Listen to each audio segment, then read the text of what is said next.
All right, so what we have here is the outer shell of these pants. This is made by Carhartt, 100% waterproof, detachable hood, real comfortable, not real heavy, breathable, lots of pockets. It's a great coat to wear.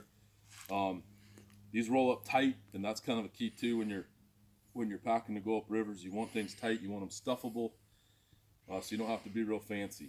So if you're running with that type of gear, that is great gear. I use it on and off all the time. Come a real rainy season though, there's still nothing better than good old-fashioned PVC material. It does sweat on the inside, but you got a layered system. But if you got to sit in the rain, you're not going to beat a PVC set of gear. Absolutely 100% waterproof, easily cleanable, doesn't stay wet very long. Even when you sweat inside, it maybe takes 20 minutes for the inside material to dry out. I carry that with me as well, depending on the day. I have a set of bibs that go with that. Same material, Carhartt PVC, real comfortable. Good slow walk. You're not going to overheat in this, especially when your temperatures are 30, 20 degrees. Good for snow. These are great windbreakers. Wind up there can cut through you like nobody's business. PVC will stop the wind. Another thing I like to carry is a simple silk face mask. You pull it over your face, keep the element off, and keep, you got a nice beard like I do, you get ice built up in it, things like that. But this is great. This is a cooling type material, so when it's wet, as you sweat, and you've got it on your neck, it actually causes your body to dissipate heat faster. These are really great for environments like that.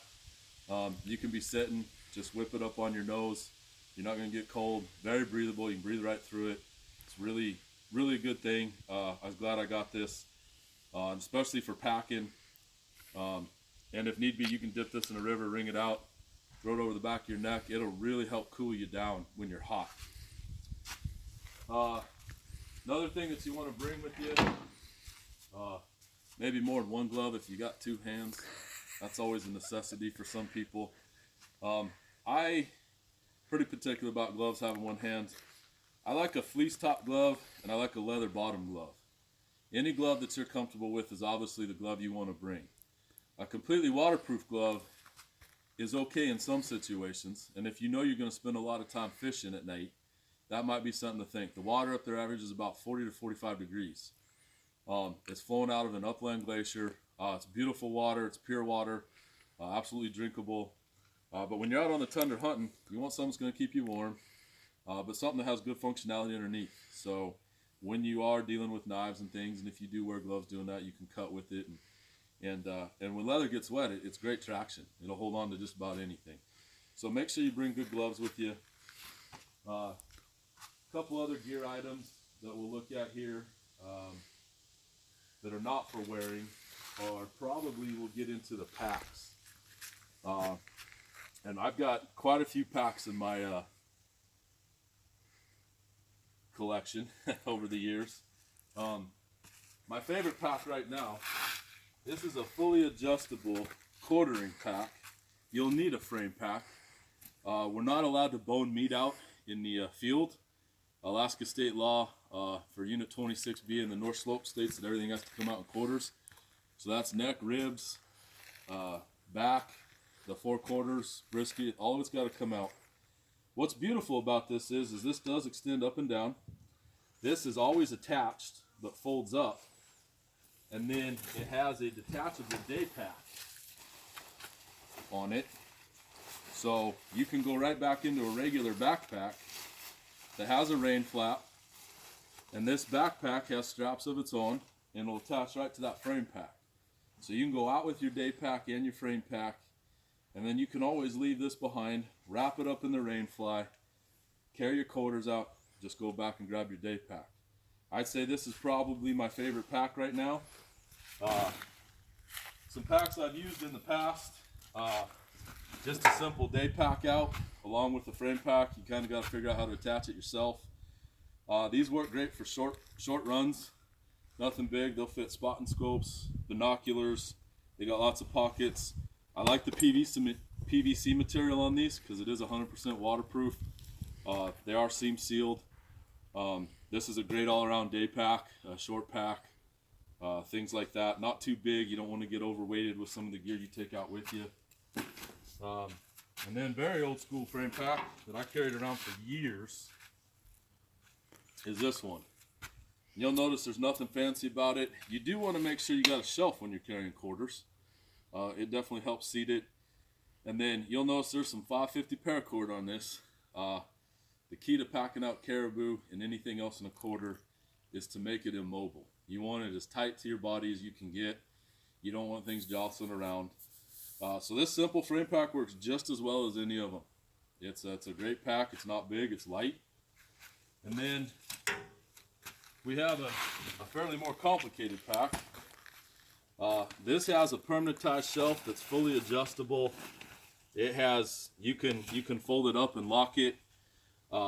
This does not come off as a day pack, so all your quarters go internal. You can even put them external. Fully height adjustable, really comfortable back system on this one. Between this and the padding and the straps, it is a little heavier though. It's not near as light as just a simple frame pack, but still a great pack. Anything that you can tie off to gives you good support. It's kind of key. So when you're bringing it up, my suggestion is you have a small day pack or an attachable pack to a frame pack. And that's all you really need when it comes to the backpack portion of it. You don't need 4 or 5 bags or anything like that. Next thing we're going to look at sleeping bags. In here I have a Marmot Summit Expedition. I've had this for 20 years. This is good to 60 below. It is a down mix. Now this sleeping bag in particular, you don't necessarily need. It's not going to get 60 below up there while you're there. It may down get to 0 or 10 below at night sometimes, but I like it. And part of the reason I like this kind of pack, or this kind of sleeping bag, is it compresses into a space about that big. And that's the beauty of it. You want compressibility, things like that. And so the object is to get everything into as small space as you can get, stuff in it. You don't necessarily have to worry about rolling or separating stuff out. Another thing to bring, which this is a happy marriage to, that's a pillow. Uses the same case. You can see this is a sleeping bag. This is a 6'6" sleeping bag that was just rolled up into here to give you kind of an idea of what you're looking for when it comes to bringing your warm weather bag to sleep in at night. Like I said, this is maybe 15 inches long, probably about 9-10 inches in diameter. This will come out and it'll get as big as this one will and fill up with air and keep you warm at night. Another great bag both my partners use is the military sleep system bags. They're a 3-piece system. They compress into about the same space. This allows you to be in a tent so you get a warm day, and different layers of this come off. So you got an outer waterproof layer, obviously if you're sleeping straight on the ground, and you have 2 inner layers in here that can come out and go in at will. So you may only want the outer layer and the thinner layer. You may want just the outer layer and the thick layer. You may just want these 2 layers. So this gives you a lot of options when it comes to sleeping. You don't get too hot, you don't get too cold. These bags are good to any temperature you're going to be at up there on the slope this time of the year. They're a great all-around bag in that sense. This is my wife's bag in particular. The next thing to talk about is what you're going to haul your gear up in.